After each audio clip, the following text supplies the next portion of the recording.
Hello guys, welcome to MST academy. நம்ம இந்த வீடியோல என்ன பார்க்க போறோம் அப்படின்னு பார்த்தீங்கன்னா, சிக்ஸ்த் புக்ல ஃபர்ஸ்ட் இயல் தான் பார்க்க போறோம். ஸோ நம்ம எம்எஸ்டி அகாடமில இருந்து பார்த்தீங்கன்னா அடுத்து சிக்ஸ்த்ல இருந்து 10th வரைக்கும் தமிழ் புக்ல இருக்கிற ஒவ்வொரு இயலா அப்டேட் பண்ண போறோம். ஸோ டிஎன்பிசிக்கு படிக்கிறவங்க, டிஎன்பிசி குரூப் 4 குரூப் 2க்கு படிக்கிறவங்க வந்து இந்த சான்ஸை மறக்காம யூஸ் பண்ணிக்கோங்க. ஸோ இதுல இருக்கிற வீடியோஸ் எல்லாமே வந்து அப்லோட் பண்ற எல்லா வீடியோஸும் பாருங்க. ஸோ இன்னைக்கு வந்து பாத்தீங்க அப்படின்னா சிக்ஸ்த்ல ஃபர்ஸ்ட் இயல் வந்து நம்ம ஸ்டார்ட் பண்ணலாம். ஸோ ஃபர்ஸ்ட் என்ன கொடுத்துருக்காங்க அப்படின்னு பாத்தீங்கன்னா இன்பத்தமிழ் கொடுத்துருக்காங்க. ஸோ இன்பத்தமிழ் செய்யுள்ல வந்து பாத்தீங்கன்னா இன்பத்தமிழ் கொடுத்துருக்காங்க. இன்பத்தமிழ் எழுதுனது யாரு அப்படின்னா பாரதிதாசன் தான் எழுதியிருக்காரு. ஸோ இது வந்து எப்படி கொஸ்டின்ஸ் கேட்பாங்க அப்படின்னு பாத்தீங்கன்னா டிஎன்பிசில பாரதிதாசன் தமிழை பலவாறாக போற்றுகிறார். கண்ணே மணியே என்று குழந்தையை கொஞ்சுவதும் உண்டு. அது போல அவர் நம் செந்தமிழுக்கு பெயர்கள் பல சூட்டி மகிழ்வதை காண்போம் கொடுத்துருக்காங்க. அதாவது என்னன்னா நம் செந்தமிழுக்கு பெயர்கள் பல சூட்டி மகிழும் கவிஞர் யார் அப்படின்ற மாதிரி கேட்பாங்க. ஸோ அது வந்து பாத்தீங்கன்னா பாரதிதாசன் தான். ஸோ யார் வந்து தமிழை பலவாறாக போற்றுகிறார் அப்படின்னா பாரதிதாசன். ஸோ அதே மாதிரி தமிழுக்கு அமுதென்று பேர் அந்த தமிழ் இன்ப தமிழ் எங்கள் உயிருக்கு நேர் அப்படின்னு தொடங்குற செய்யுள் எழுதுனது யாரு அப்படின்னு பாத்தீங்கன்னா பாரதிதாசன் தான். ஸோ அதே மாதிரி பொருள் கூறுக பார்க்கலாம். நிருமித்த அப்படின்னா உருவாக்கிய அப்படின்னு சொல்லுவோம். சமூகம் அப்படின்னா மக்கள் குழு, சமூகம்னா மக்கள் குழு. விளைவு அப்படின்னா வளர்ச்சி அப்படின்னு சொல்றோம். அசதி அப்படின்னா சோர்வு அப்படின்னு சொல்றோம். ஸோ இதுல ஆசிரியர் குறிப்பு பார்க்கலாம். ஸோ ஆசிரியர் குறிப்புல வந்து பாரதிதாசனோட இயற்பெயர் வந்து சுப்புரத்தினம் அப்படின்னு சொல்லுவோம். ஸோ பாரதியார் அப்படின்னா சுப்பிரமணியன்னு சொல்லுவோம். அதே மாதிரி பாரதிதாசன் அப்படின்னா கனக சுப்புரத்தினம் அப்படின்னு சொல்லுவோம். பாரதியாரின் மீது கவிதைகள் மீது கொண்ட பற்றின் காரணமாக தான் இவர் வந்து தன் பெயரை வந்து பாரதிதாசன் அப்படின்னு மாத்திருப்பாரு. இவர் வந்து பாத்தீங்கன்னா இவரோட கவிதைகள்ல பெண் கல்வி, கைம்பெண் மறுமணம், பொது உடைமை, பகுத்தறிவு முதலான புரட்சிகரமான கருத்துக்களை வந்து பாடுபொருளாக கொண்டு பாடியுள்ளார் அப்படின்னு சொல்லுவாங்க. ஸோ இவரோட சிறப்பு பெயர் வந்து புரட்சி கவி, பாவேந்தர் என்றெல்லாம் அழைக்கப்படுகிறார். ஸோ நமக்கு வந்து டிஎன்பிசியில் எப்படி கொஸ்டின்ஸ் கேட்பாங்க அப்படின்னு பாத்தீங்கன்னா புரட்சி கவி, பாவேந்தர் என சிறப்பிக்கப்படுவர் யார் அப்படின்னு கேட்கலாம். ஸோ பாரதிதாசன் தான். அதே மாதிரி யாரோட கவிதைகள் எல்லாமே பெண் கல்வி, கைம்பெண் மறுமணம், பொது உடைமை, பகுத்தறிவு முதலான புரட்சிகரமான கருத்துக்களை வந்து பாடுபொருளாக கொண்டுள்ளது அப்படின்னா இது பாரதிதாசன் தான். பாரதிதாசனோட இயற்பெயர் பாத்தீங்கன்னா கனக சுப்புரத்தினம் அப்படின்னு சொல்றோம். ஸோ தமிழே உயிரே வணக்கம், தாய் பிள்ளை உறவம்மா உனக்கும் எனக்கும். ஸோ இந்த பாடல் எழுதுனது யாரு அப்படின்னு பாத்தீங்கன்னா காசி ஆனந்தன் தான் எழுதியிருக்காரு. ஸோ தமிழே உயிரே வணக்கம், தாய் பிள்ளை உறவம்மா உனக்கும் எனக்கும் அப்படின்னு வரும். அதே மாதிரி தமிழே உன்னை நினைக்கும் தமிழன் என் நெஞ்சம் இனிக்கும் இனிக்கும் அப்படின்னு வந்துச்சுன்னா அதை எழுதுனது வந்து பாத்தீங்கன்னா Kasi Anandan. So book back பார்க்கலாம். இதுல வந்து பாத்தீங்கன்னா ஏற்றத்தாழ்வற்ற சமூகம் அமைய வேண்டும் அப்படின்னு சொல்லி வரும். நாள் முழுவதும் வேலை செய்து களைத்தவருக்கு வந்து அசதியாக இருக்கும் அப்படின்னு சொல்லுவோம். நிலவு பிளஸ் என்று அப்படின்னா நிலவென்று அப்படின்னு சொல்றோம். ஆவண்ணா தான் வந்து ஆன்சர், இதுக்கான ஆன்சர். தமிழ் பிளஸ் எங்கள் அப்படின்னா தமிழ் எங்கள் அப்படின்னு சொல்லுவோம். ஆவண்ணா தான் ஆன்சர் இதுக்கும். அமுதென்று அப்படின்னு பாத்தீங்கன்னா அமுது பிளஸ் என்று அப்படின்னு சொல்றோம். இதுக்கும் ஆவண்ணா தான் ஆன்சர். செம்பயிர் அப்படின்னா செம்மை பிளஸ் பயிர் அப்படின்னு சொல்லி தெரியும். இதுவும் வந்து ஆனா, இதுக்கு ஆன்சர் பாத்தீங்கன்னா ஆனா. ஸோ அடுத்து பொறுத்துக கொடுத்துருக்காங்க. ஸோ இந்த பொறுத்துக பாத்தீங்கன்னா டிஎன்பிசில கேட்டிருக்காங்க. ஸோ விளைவுக்கு வந்து நீர் அப்படின்னு சொல்லுவோம். அறிவுக்கு தோல், இளமைக்கு பால், புலவர்க்கு வேல். ஸோ இதுதான் வந்து பாத்தீங்கன்னா சரியான ஆன்சர். அதுக்கு அடுத்த செயல் வந்து தமிழ் கும்மி கொடுத்துருக்காங்க. ஸோ தமிழ் கும்மி எழுதுனது யாரு அப்படின்னு பாத்தீங்கன்னா பாவலரேறு பெருஞ்சித்திரனார் தான் வந்து எழுதியிருக்காரு. ஸோ கொட்டுங்கடி கும்மி கொட்டுங்கடி இளங்கோதையரே கும்மி கொட்டுங்கடி அப்படின்ற பாடல் எழுதுனது யாரு அப்படின்னு பாத்தீங்கன்னா தமிழ் கும்மியில பெருஞ்சித்திரனார் எழுதியிருக்காரு. ஸோ ஆழிப்பெருக்கு அப்படின்னா கடல் கோள் அப்படின்னு சொல்லுவோம். மேதினி அப்படின்னா உலகம், மேதினினா உலகம். ஊழினா நீண்டதொரு காலப்பகுதி அப்படின்னு சொல்றோம். உள்ளப்பூட்டு அப்படின்னா உள்ளத்தின் அறியாமை அப்படின்னு சொல்லுவோம். ஸோ இவரோட நூல் குறிப்பு, இவரோட ஆசிரியர் குறிப்பு பாத்தீங்க அப்படின்னா பெருஞ்சித்திரனாரோட இயற்பெயர் வந்து துரைமாணிக்கம் அப்படின்னு சொல்றோம். பெருஞ்சித்திரனாரோட இயற்பெயர் வந்து துரைமாணிக்கம் அப்படின்னு சொல்லுவாங்க. இவரோட சிறப்பு பெயர் வந்து பாவலரேறு. ஸோ பாவலரேறு அப்படின்னு சிறப்பிக்கப்பட்டது யாரு அப்படின்னு பாத்தீங்கன்னா பெருஞ்சித்திரனார் தான். ஸோ இவரோட நூல்கள் என்னெல்லாம் இருக்கு அப்படின்னா கனிச்சாறு, பொய்யாக்கனி, பாவிய கொத்து, நூறாசிரியம். இதெல்லாமே இவர் எழுதின நூல்கள். அதுவே இவரோட இதழ்கள் அப்படின்னு பார்த்தோம்னா தென்மொழி, தமிழ்ச்சிட்டு, தமிழ் நிலம் அப்படின்னு சொல்லுவோம். ஸோ டிஎன்பிசியில் எப்படி கொஸ்டின் கேட்பாங்க அப்படின்னா இவரோட நூல்களும் இதழ்களும் கொடுத்துட்டு ஸோ இவர் எழுதாத நூல் என்ன அப்படின்ற மாதிரி கொடுத்திருப்பாங்க. நம்ம இதெல்லாம் பார்த்துட்டு இதுவும் இவரோட சம்பந்தப்பட்டதானே அப்படின்னு பார்ப்போம். பட் அது வந்து என்னன்னு பார்த்தீங்கன்னா இதெல்லாம் இருக்கும், நூலா இருக்காது. ஸோ அப்ப இவரோட இதழ்கள் தனியா, நூல்கள் தனியா படிச்சு வச்சுக்கணும். ஸோ கனிச்சாறு, கொய்யாக்கனி, பாவிய கொத்து, நூறாசிரியம் இது வந்து பாத்தீங்கன்னா இவர் எழுதின நூல்கள். தென்மொழி, தமிழ்ச்சிட்டு, தமிழ் நிலம் அப்படின்றதான் இவரோட இதழ்களா நம்ம சொல்றோம். அதே மாதிரி தனித்தமிழையும் தமிழ் உணர்வையும் பரப்பிய பாவலர் யாரு அப்படின்னா பெருஞ்சித்திரனார் தான். ஸோ இவர் எழுதின நூல்ல கனிச்சாறு அப்படின்ற நூல்ல இருந்து தான் நமக்கு இந்த பாடல் கொடுத்திருக்காங்க. இந்த கனிச்சாறுன்ற நூல் பாத்தீங்கன்னா 8 தொகுதிகளாக வெளிவந்துள்ளது. தமிழ் உணர்வு நிறைந்த பாடல்களை உடையது அப்படின்ற மாதிரி சொல்லியிருக்காங்க. ஸோ அடுத்து பாத்தீங்கன்னா வான் தோன்றி, வழி தோன்றி, நெருப்பு தோன்றி, மண் தோன்றி, மலை தோன்றி, மலைகள் தோன்றி. ஸோ அப்ப தோன்றி தோன்றின்னு வந்தாலே அந்த பாடல் எழுதினது யாருன்னா வாணிதாசன் தான். ஸோ தேன் தோன்றியது போல மக்கள் நாவில் செந்தமிழே நீ தோன்றி வளர்ந்தாய் வாழி அப்படின்ற பாடல் எழுதினது வாணிதாசன். ஸோ வான் தோன்றி, வழி தோன்றி, நெருப்பு தோன்றி, மண் தோன்றி, மலை தோன்றி, மலைகள் தோன்றி அப்படின்ற பாடல் எழுதினது யாரு அப்படின்னு பாத்தீங்கன்னா வாணிதாசன் தான் எழுதியிருக்காரு. தாய்மொழியில் படித்தால் மேன்மை அடையலாம் அப்படின்னு சொல்லுவோம். அடுத்து தகவல் தொடர்பு முன்னேற்றத்தால் மேதினி சுருங்கிவிட்டது. மேதினினா உலகம் அப்படின்னு அர்த்தம். ஸோ மேதினி சுருங்கிவிட்டது அப்படின்னு சொல்றோம். செந்தமிழ் அப்படின்றத பிரிச்சா செம்மை பிளஸ் தமிழ் அப்படின்றத ஆன்சர். ஈயனா தான் இதுக்கான ஆன்சர். அப்புறம் பொய் அகற்றும் அப்படின்னா பொய் பிளஸ் அகற்றும். இதுக்கு வந்து பாத்தீங்கன்னா ஆனாதான் ஆன்சர். பாட்டு பிளஸ் இருக்கும் அப்படின்னா பாட்டு இருக்கும் அப்படின்னு சொல்லுவோம். பாட்டு இருக்கும் ஆனாதான் இதுக்கான ஆன்சர். 8 பிளஸ் திசை வந்து 8 திசை அப்படின்னு சொல்றோம். 8 பிளஸ் திசை வந்து 8 8 திசை அப்படின்னு சொல்லுவோம். ஸோ ஆனாதான் வந்து இதுக்கான ஆன்சர்.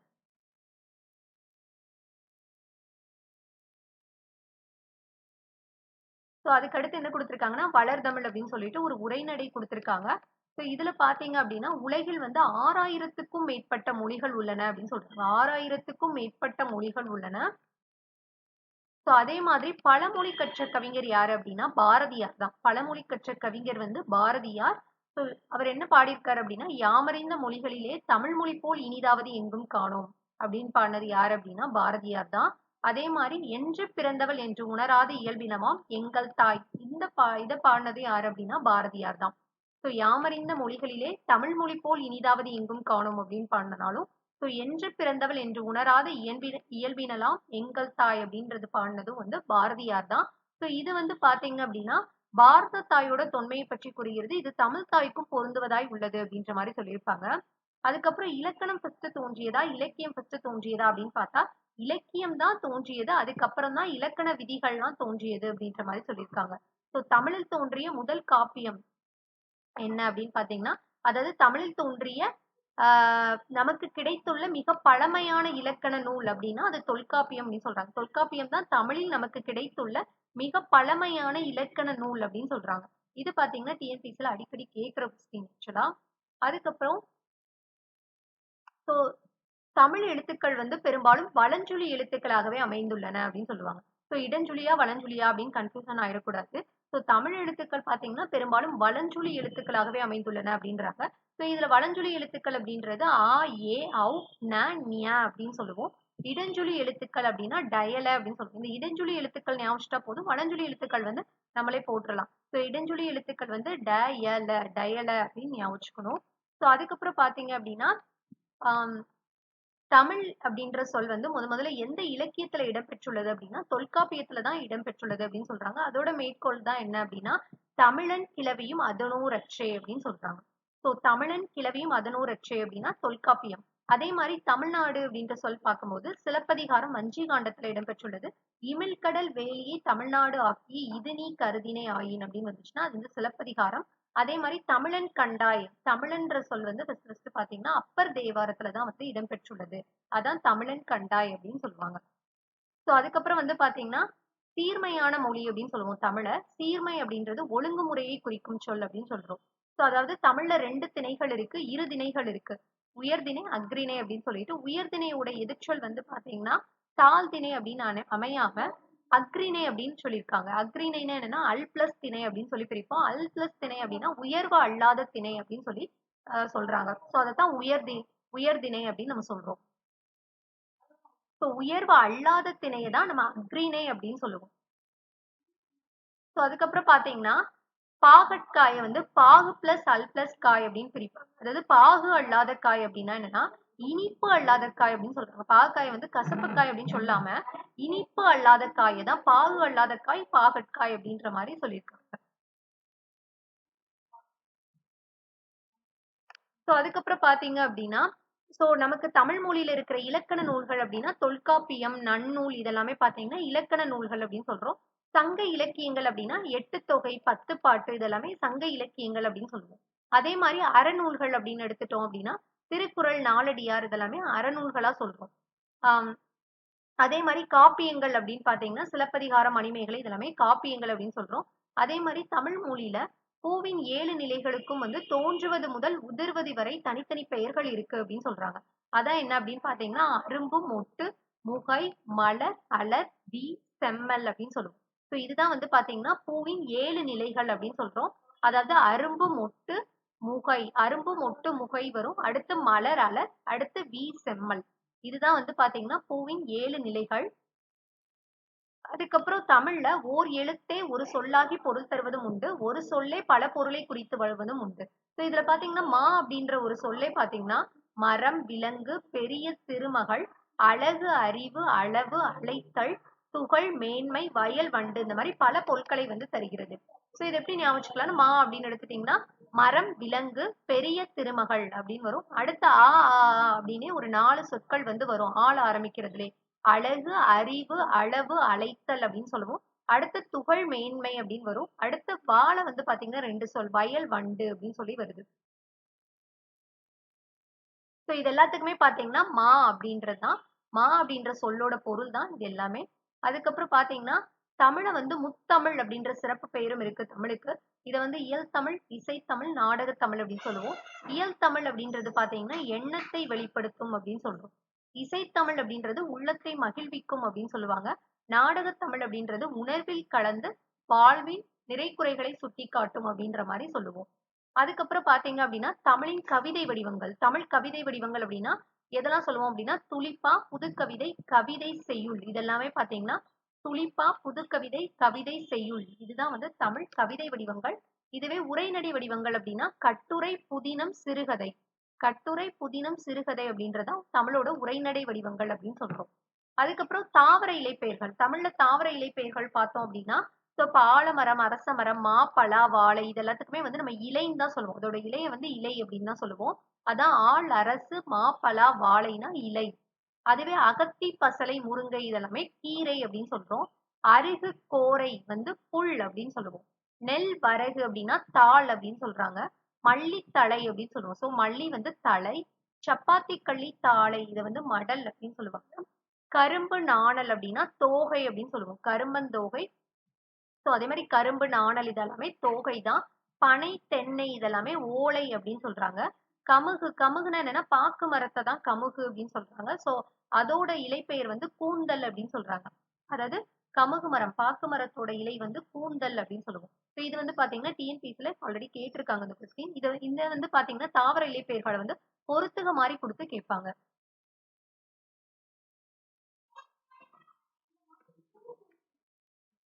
மொழியை வந்து கணினியில் பயன்படுத்த வேண்டும் என்றால் அது எண்களின் அடிப்படையில் வடிவமைக்கப்பட வேண்டும் அப்படின்னு சொல்றாங்க. கம்ப்யூட்டர்ல வந்து மொழியை பயன்படுத்தணும்னா அதை வந்து எண்களின் அடிப்படையில் தான் வடிவமைக்கப்பட வேண்டும். தொல்காப்பியம், நன்னூல் போன்றவை வந்து கணினி மொழிக்கும் ஏற்ற நுட்பமான வடிவத்தை பெற்றுள்ளன அப்படின்ற மாதிரி சொல்லியிருக்காங்க. அதுக்கு அடுத்து பாத்தீங்கன்னா தமிழ் எண்கள் வந்து கொடுத்திருக்காங்க. 1ல இருந்து 10 வரைக்கும் தமிழ் எண்கள் கொடுத்திருக்காங்க. இது வந்து 1, 2, 3, 4 இது எப்படி ஞாபகம் வச்சுக்கலாம் அப்படின்னு பாத்தீங்கன்னா ஒரு ஷார்ட்கட் வந்து சொல்லுவாங்க. அதாவது கடலை உருண்டை நுணுக்கி சமைச்சு ருசிச்சு சாப்பிட எங்க அம்மா கொடுத்தாங்க அப்படின்ற மாதிரி சொல்லுவாங்க. அப்படியும் நம்ம வந்து ஞாபகம் வச்சுக்கலாம். அப்படி இல்லைன்னா காவுன்யா, சாரூசு, ஏ ஆக்கோ அந்த மாதிரியும் நம்ம ஞாபகம் வச்சுக்கலாம் டேரக்டா. அப்படி இல்லைன்னா கடலை உருண்டை நுணுக்கி சமைச்சு ருசிச்சு சாப்பிட எங்க அம்மா கொடுத்தாங்க அப்படின்ற மாதிரி 1ல இருந்து 9 வரைக்கும் ஞாபகம் வச்சுட்டு இந்த 10 அப்படின்றது வந்து பாத்தீங்கன்னா 1க்கு வந்து நம்ம கான் தானே சொல்லுவோம். காவும் அது அந்த 0க்கு வந்து பாத்தீங்கன்னா ஓவும் வந்து வரும் அப்படின்ற மாதிரி நம்ம ஞாபகம் வச்சுக்கலாம். அதுக்கப்புறம் வந்து பாத்தீங்கன்னா 2000 ஆண்டுகளாக வழக்கில் இருக்கும் சில தமிழ் சொற்கள் வந்து கொடுத்திருக்காங்க. இது வந்து பாத்தீங்க அப்படின்னா இப்ப வேளாண்மை அப்படின்றதெல்லாம் எடுத்துட்டோம் அப்படின்னா கலித்தொகை, திருக்குறள். திருக்குறளையும் வேளாண்மை அப்படின்ற சொல் வந்திருக்கு, கலித்தொகையிலையும் வந்திருக்கு. ஸோ அதே மாதிரி உழவர் நற்றிணை. உழவர் அப்படின்ற சொல் பாத்தீங்கன்னா நற்றிணையிலேயே வந்திருக்கு.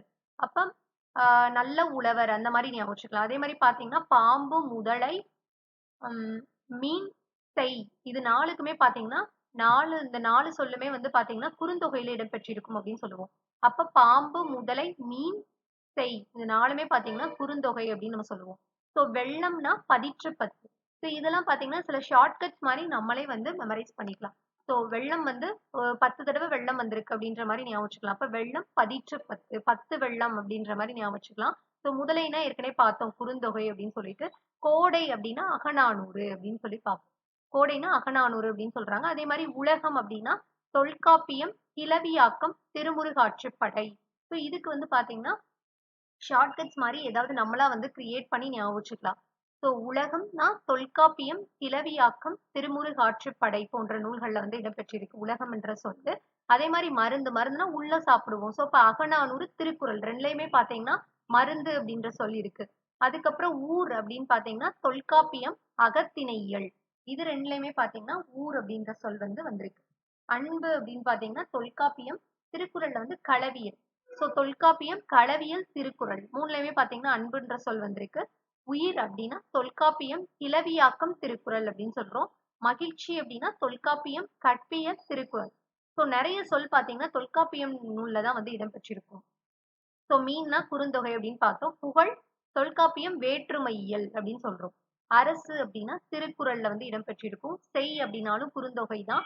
செல் அப்படின்னாலும் தொல்காப்பியம், புறத்திணையியல் அப்படின்னு சொல்றோம். பார் அப்படின்னு பாத்தீங்கன்னா பெரும்பானாற்றுப்படை, பானாற்று அப்படின்னு வந்துச்சுன்னா பார் அப்படின்னு சொல்லி வரும். அதுக்கப்புறம் ஒளி அப்படின்னு பாத்தீங்கன்னா தொல்காப்பியம், கிளவியாக்கம். அப்புறம் முடி அப்படின்னு பாத்தீங்கன்னா தொல்காப்பியம், வினையியல்ல வந்து வந்திருக்கு அப்படின்னு சொல்றாங்க. ஸோ அதுக்கப்புறம் பாத்தீங்கன்னா நீண்ட நீண்ட காலம் நீ நீடு வாழ வேண்டும், வானம் தீண்டும் தூரம் நீ வளர்ந்து வாழ வேண்டும். இந்த கவிதை எழுதினது யாரு அப்படின்னு பாத்தீங்கன்னா அறிவுமதி. அறிவுமதி தான் எழுதியிருக்காங்க.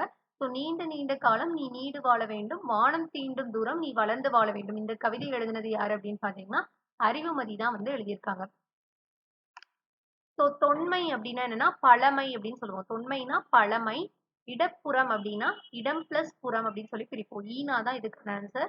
அதுக்கப்புறம் பாத்தீங்கன்னா சீரிழமை அப்படின்னா சீர்மை பிளஸ் இளமை அப்படின்னு சொல்லுவோம். ஸோ ஆவண்ணா தான் இதுக்கான ஆன்சர்.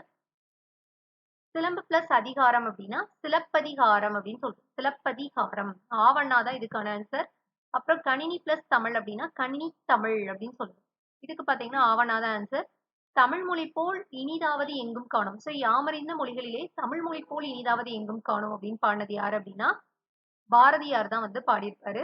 அப்புறம் மா என்ற சொல்லின் பொருள் வந்து விலங்கு அப்படின்னு சொல்லுவோம்.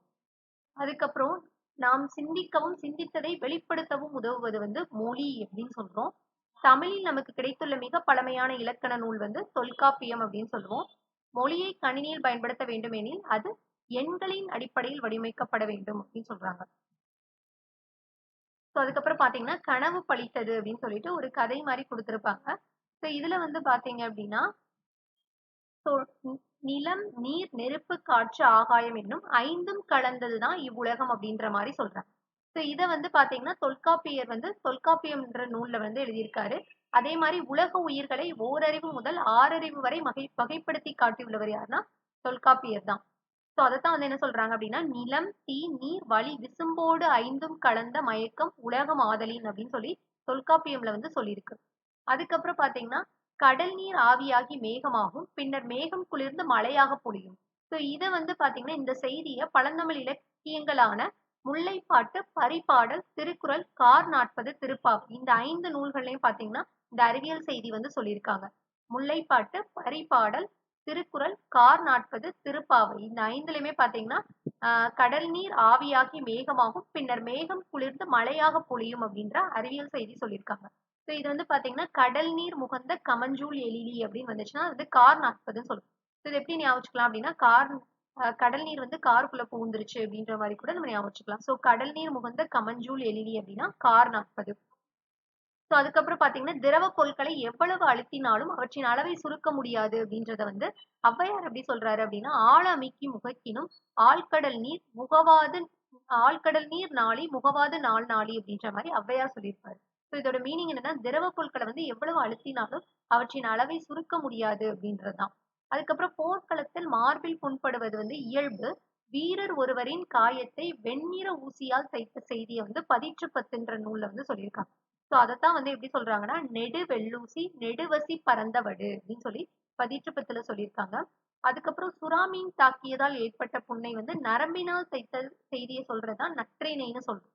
ஸோ இதை வந்து எப்படி சொல்லியிருக்காங்கன்னா கோச்சுரா எரிந்தன சுருங்கிய நரம்பின் முடிமுதிர் பரதவர் அப்படின்னு சொல்லிட்டு பாத்தீங்கன்னா கோச்சுரா அப்படின்னு வந்துச்சுன்னா அது வந்து நற்றிணை தான் வந்து சொல்லியிருக்காங்க. அப்புறம் தொலைவில் உள்ள பொருளின் உருவத்தை வந்து அருகில் தோன்ற செய்ய முடியும். இதை வந்து அறிவியல் அறிஞர் கலிலியோ தான் சொல்லியிருக்காரு. ஸோ இதை வந்து பாத்தீங்கன்னா திருவள்ளுவர் மாலையில வந்து அப்பவே கபிலர் வந்து எப்படி சொல்லியிருக்காரு அப்படின்னு பாத்தீங்கன்னா திணையளவு போதா சிறுபுல் நீர் நீண்ட பனையளவு காட்டும் அப்படின்ற மாதிரி திருவள்ளுவர் மாலையில பாத்தீங்கன்னா கபிலர் சொல்லியிருப்பாரு. சோ இதோட மீனிங் என்ன அப்படின்னு பாத்தீங்கன்னா தொலைவில் உள்ள பொருளோட உருவத்தை வந்து அருகில் தோன்ற செய்ய முடியும் அப்படின்றதுதான் இப்ப வந்து பாத்தீங்கன்னா அது கலிலியோ வந்து நிறுவியிருக்காரு, அந்த கருத்தை வந்து நிறுவியிருக்காரு அப்படின்ற மாதிரி சொல்லியிருக்காங்க. அதுக்கப்புறம் தமிழில் பயின்ற அறிவியல் அறிஞர்கள் யாரெல்லாம் இருக்காங்க அப்படின்னா நம்மளோட முன்னாள் குடியரசுத் தலைவர் டாக்டர் ஏபிஜே அப்துல் கலாம் அவர்கள். அவங்க பாத்தீங்கன்னா ஸோ தமிழ்ல படிச்ச அறிவியல் அறிஞர்கள் அப்படின்னு சொல்றோம். அடுத்து இஸ்ரோவோட அறிவியல் அறிஞர் மயில்சாமி அண்ணாதுரை. அப்புறம் இஸ்ரோவோட முன்னாள் தலைவர் வந்து டாக்டர் சிவன். இவங்கெல்லாம் வந்து தமிழில் பயின்ற அறிவியல் அறிஞர்கள் அப்படின்னு சொல்றாங்க. ஸோ அதுக்கப்புறம் இலக்கணம் பார்க்கலாம். ஸோ தமிழ் எழுத்துக்களின் வகையும் தொகையும் கொடுத்திருக்காங்க. ஸோ தமிழ் இலக்கணம் வந்து தமிழ் மொழியின் இலக்கண வகைகள் மொத்தம் 5 இருக்கு. ஸோ இலக்கண வகைகள் அப்படின்னு எடுத்துட்டோம்னா 5 இருக்கு. எழுத்திலக்கணம், சொல்லிலக்கணம், பொருள் இலக்கணம், யாப்பிலக்கணம், அணி இலக்கணம் அப்படின்னு சொல்லுவோம். ஸோ இலக்கண வகைகள் மொத்தம் 5 இருக்கு. எழுத்து, சொல், பொருள், யாப்பு, அணி அப்படின்னு சொல்லுவோம். ஃபர்ஸ்ட் எழுத்து அப்படின்னு பார்த்தோம்னா ஒளி வடிவமாக எழுப்பப்படுவதும் வரி வடிவமாக எழுதப்படுவதும் தான் நம்ம எழுத்து அப்படின்னு சொல்றோம். ஸோ இது பாத்தீங்கன்னா உயிரெழுத்து, மெய்யெழுத்து, உயிர்மெய் எழுத்து, ஆயுத எழுத்து அப்படிலாம் நம்ம பிரிப்போம். ஃபர்ஸ்ட் உயிர் எழுத்து அப்படின்னா என்னன்னா உயிருக்கு முதன்மையானது காற்று தான். ஸோ இயல்பாக காற்று வெளிப்படும் பொழுது பிறக்கின்ற எழுத்துக்கள் தான் உயிர் எழுத்துக்கள் அப்படின்னு சொல்றோம்.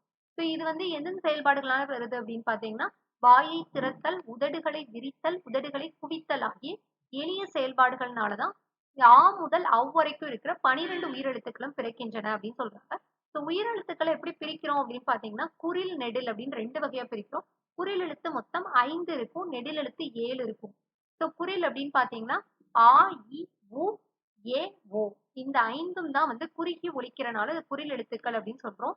ஸோ அதுவே நெடில் எழுத்து அப்படின்னா ஆ, இ, உ, ஏ, ஐ, ஓ, ஔ இந்த 7ம் பாத்தீங்க அப்படின்னா நீண்டு ஒலிக்கிறனால இதை வந்து நெடில் எழுத்துக்கள் அப்படின்னு நம்ம சொல்றோம். ஸோ அடுத்து மாத்திரைனா என்ன அப்படின்னு பாத்தீங்கன்னா மாத்திரைன்றது கால அளவை குறிக்கிறது அப்படின்னு சொல்லுவோம்.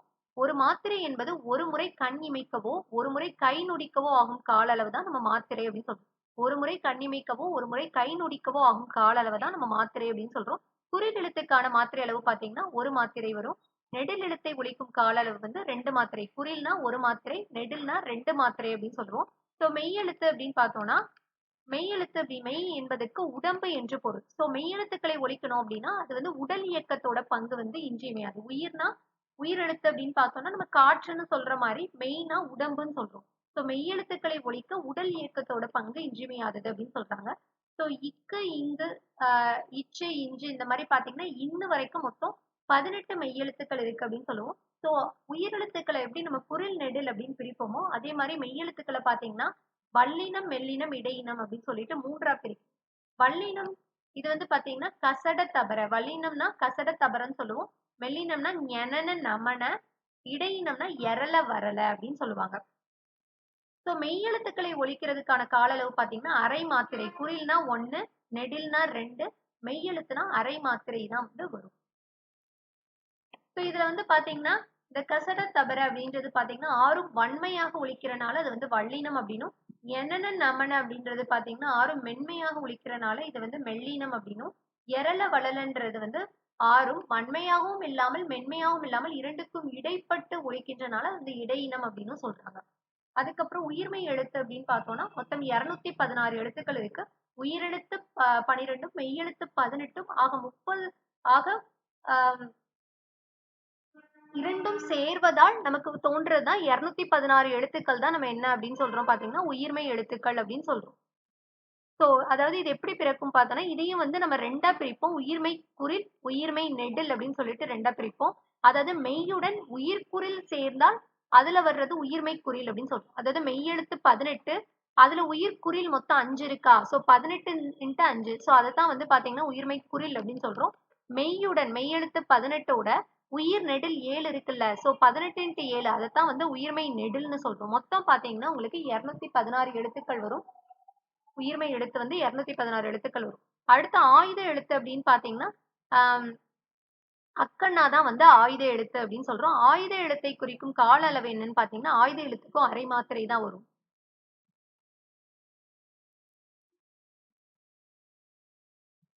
ஸோ அதுக்கப்புறம் பார்த்தீங்கன்னா விரிவான கருத்தை சுருங்க சொல்வதே பழமொழியின் சிறப்பு. ஸோ பழமொழி அப்படின்னா என்னன்னா பழமொழியின் சிறப்பு வந்து என்ன அப்படின்னு பார்த்தீங்கன்னா சுருங்கச் சொல்வது அப்படின்றதான். இது ஆல்ரெடி பார்த்தீங்கன்னா டிஎன்பிஎஸ்சியில் ஒரு தடவை கேட்டிருக்காங்க.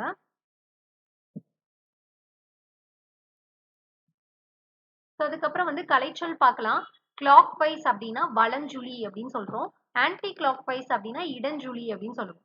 அதுக்கப்புறம் இன்டர்நெட் அப்படின்னா இணையம் அப்படின்னு சொல்லுவோம்.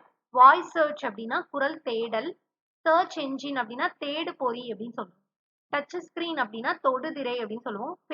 ஃபேஸ்புக்னா முகநூல். வாட்ஸ்அப்னா புலனம் அப்படின்னு சொல்றோம். ஃபேஸ்புக்னா முகநூல். வாட்ஸ்அப்னா புலனம் அப்படின்னு சொல்றோம். ஆப் அப்படின்னா செயலி அப்படின்னு சொல்றோம். இமெயில் அப்படின்னா மின்னஞ்சல் அப்படின்னு சொல்லுவோம். ஸோ இதோட பார்த்தீங்கன்னா 6th புக்ல நம்ம ஃபர்ஸ்ட் இயர் வந்து கம்ப்ளீட் பண்ணிட்டோம். ஸோ அடுத்தடுத்த இயல் எல்லாமே நம்ம வந்து அப்லோட் பண்ணுவோம். வீடியோஸ் எல்லாமே அப்லோட் பண்ணுவோம். ஸோ மறக்காம நம்ம சேனலை சப்ஸ்கிரைப் பண்ணி வச்சுக்கோங்க. ஸோ இந்த வீடியோஸ் எல்லாமே யூஸ் பண்ணிக்கோங்க. தேங்க்யூ.